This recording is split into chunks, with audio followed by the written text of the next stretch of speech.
That's enough of that classic rock fantasy. You know what I always thought would be a really cool song to do a totally different version of?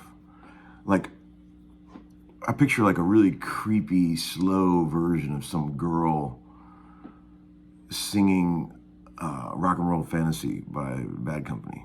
I think it'd be amazing. Like, with some creepy acoustics and some cello. Couldn't you picture it? How's the verse go? Let me see. Here come the dancers, 1, 2, 3. But imagine that, like, really slow and like dreamy and trippy. Rock and Roll Fantasy. Come on, man. Somebody out there cover it. Some gal who wants to rock. It's just Larry. I'm sorry, guys. Sometimes I get these classic rock memories in my head, and I have to get them out somehow, you know. Welcome to volume 282, if you can believe that. 800 plus videos. It's just hard to imagine. You know, I never thought I was going to live past 40. I always said that all through my 20s and all that stuff. But here we are, 55. Still going. It's amazing. Still teaching some guitar lessons. I really appreciate you guys all sticking with me. And once again, thank you for all the donations, generous, kind comments over the years. You guys made me feel like I'm actually making a difference somehow in the very small little corner of the world. Our tiny little homeschooling community. It's really great. I do appreciate you guys. Sorry about the amp buzz. I could turn that off, I suppose. Let's turn that off. Oh, much better. You know, hiss I like, buzz I don't like. You know, hiss is musical. We've talked about this. Well, the Brian Wilson session went great yesterday. That was really cool. Sort of did it over the internet with Joe Thomas, the producer that produced several of Beach Boys and later Brian Wilson works, and we did 2 songs, and it was really great. Did it over at Mills Logan Studio, which is my old house, and we had a good time. Mills is so cool to work with, man. What a great engineer. Just a beautiful, dear old friend. I love him so much. What's up, Mills? What's up? He's the guy that engineered the Cliff stuff when we were doing that stuff, that little live stream we did. I got several things in the VCB. I think we have so many new viewers now that we have to explain what VCB means again. VCB means viewer comment bin. That's been with us since the first episode. I think I said that, or earliest episodes. That's an old homeschooling thing, Let's see, plenty of stuff. Where do I start? Hey Tom, why does everybody hate Foreigner? Well, I heard so many. When people talk about this sort of legendary classic rock bands, Foreigner never gets the same cred that any of the other bands get, even though they had a million hit songs that were amazing. We've talked about this a little bit in the past. I love Foreigner personally, but man, people talk shit on Foreigner. I think the reason that they never really had the cred of some of the other bands is because we've talked about this, the lyrics. The lyrics were just so juvenile, just unbelievably juvenile, forced rhyme lyrics and it takes a lot in rock and roll to have people go, wow, those are kind of juvenile lyrics, but they really did it. If you look at the lyrics of Hot Blooded and all that, it's like pretty painful. But the riffs were so good, and the records were, and the drummer. I love the drummer, Dennis Elliott. Jesus. But those songs were fun to play. They're fun to listen to. I love Foreigners, and don't be talking shit about Foreigner around me, okay? But there's a lot of friends of mine that just can't stand that shit. They can't take it. They laugh at me for ever playing it, But I love it, and so do my kids. We love to listen to the YouTube vocals only version of Cold as Ice. Somebody went into the original tracks and just took the vocals out. I'll put a link to that. Fascinating. I think we've talked about this in the past before too. But, it's really great just to hear the vocal arrangement. And Lou Gramm was such a badass singer. I mean, come on.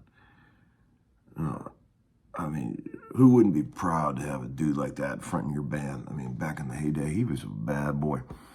At the end of the tune on the record, if you listen real closely, when it goes, cold as ice, the backups are doing that. At the end, they started saying all kind of funny shit and you can hear it on the record. They started saying, 3 blind mice. They started fucking around. I love that kind of shit. It's just rock and roll to mess around and have fun. I love when records have shit like that on them. Another thing that's lost in this day and age, but let's not get into that. Hey Tom, how's the clickbaiting going? It's been going great. I'm enjoying it. Some of my viewers have expressed thumbs down, but I'm having a good time with it. I just think it's hilarious, to be honest. I particularly like the one with the nail through the finger. I thought that was really good. Oh, and we have a new teddy boy. There's a new guy just causing all kind of ruckus on here. I should have blocked him, but I'm just going to have a little fun with him for a minute. His name is Bum Petty. He's even more annoying than Teddy Boy, if you can imagine that. But if you're out there watching Bum Petty, fuck off. Because you are a dick. Okay, and then we'll move on to the next question would be, hey Tom, you play Mother Nature's son different than Paul. I remember on the last video I was goofing around playing some acoustic stuff.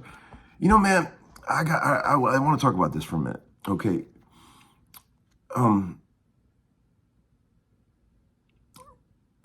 When I was younger, I was really, really interested in learning classic rock riffs and songs exactly like the record, okay? It used to bother me when I was young when rock bands wouldn't play the songs live the way they played them on the record, okay? Because I was like so used to hearing the record, that's what I wanted to hear. So for years and years, it would bother me when somebody changed the melody or they played stuff differently, you know.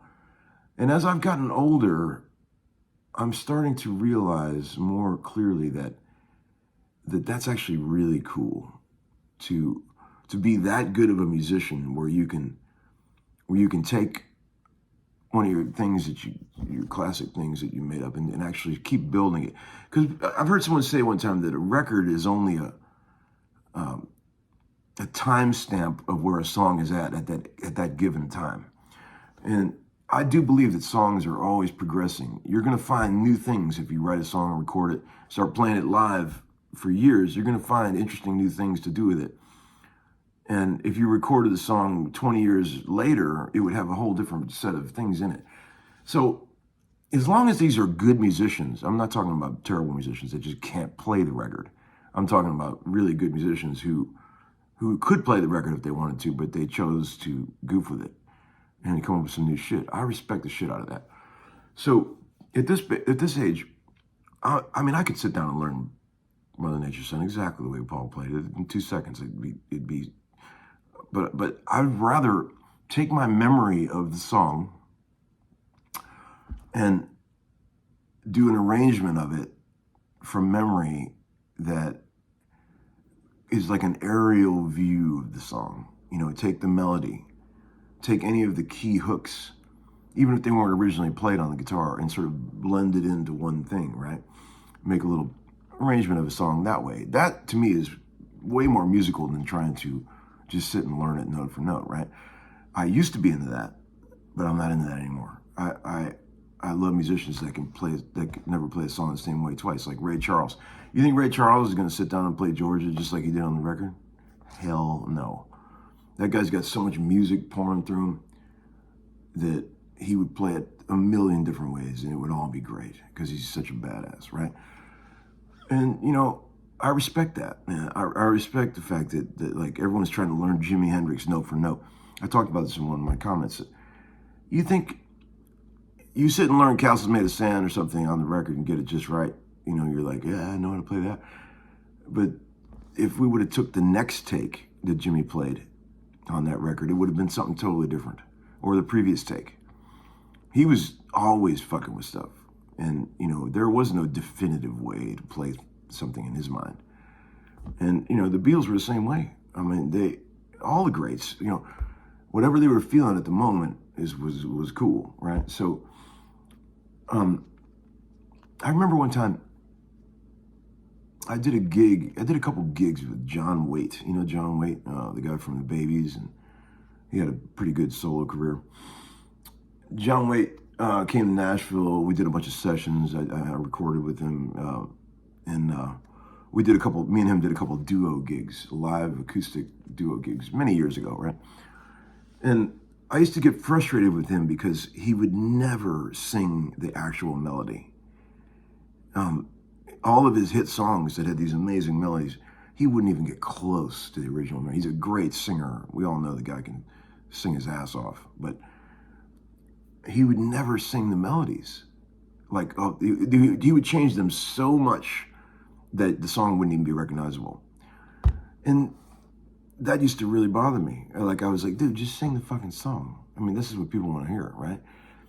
So I see what he was doing. He was bored of doing it the way he'd done it, and he wanted to explore some new shit, and I respect that.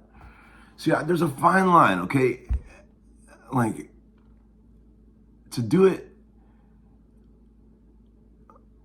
in a variation where it's still recognizable as the song is cool in my book. If you change it too much, then everyone's like, what song is this? I don't even know the song. And that's a little too much, right? So there's a fine line in there. If you're a badass musician and you can play something 100 different ways, you should do that. But always keep the song in mind. Keep the melody in mind. You know what I mean? Fine line. But yeah, so I was thinking about that. And also, I was talking about this in a text thread last night with my friends in the Cliffs band. One of my biggest pet peeves is when you see guys like playing cover bands and stuff, and they do covers exactly like the record, and they're so happy that they can do that they actually act like they wrote the song. They're so proud. We play this in our band. It's like we do an exact version of it. It's like, okay, boys, but you didn't write it. You didn't write that. See, if you're going to cover a song, in my opinion, you should do your own thing with it. It really bothers me when I hear covers, tunes, where people just play it's a different voice singing the exact same melody as the original. It's like, come on, man. We already got the original. It's like, do something new with it. If you're going to cover a song, do what Joe Cocker did with A Little Help from My Friends, where he completely changed the song, made it his own. So there's all that, and deep thoughts from Uncle Larry. Let's move on.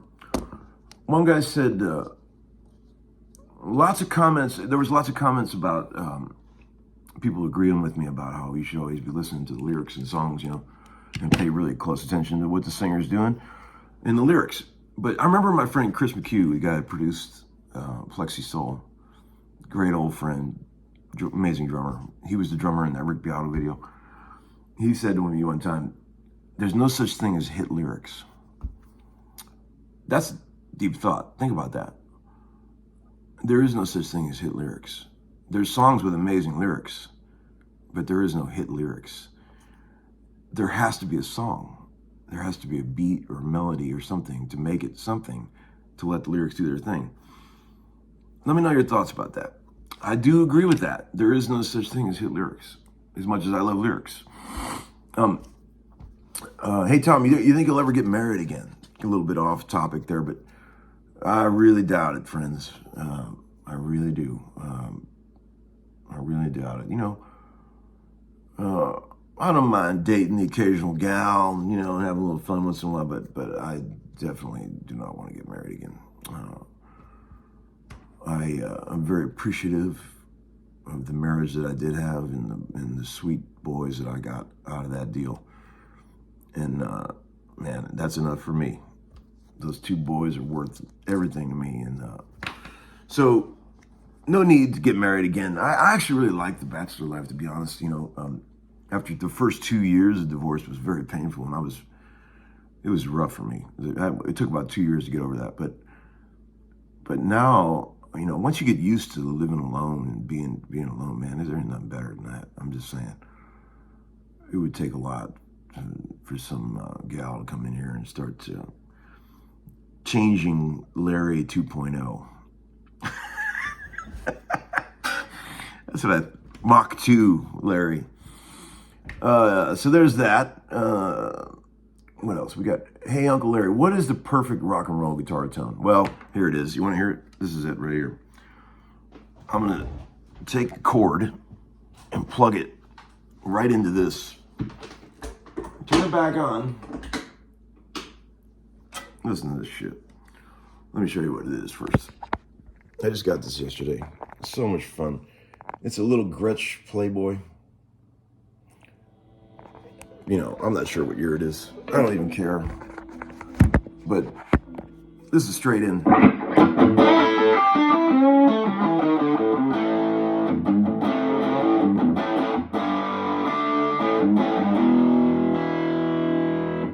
wish you could be in the room here to hear this. It's unbelievable. It's got 3 inputs. That's input 1. Here's input 2.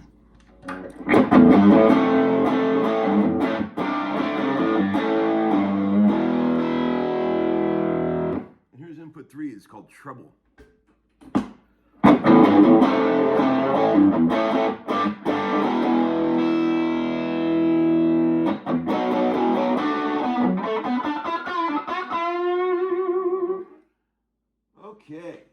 about as good as it gets to me. I mean, that's if I think about crunchy rhythm guitar, that's it. That's what I picture in my mind.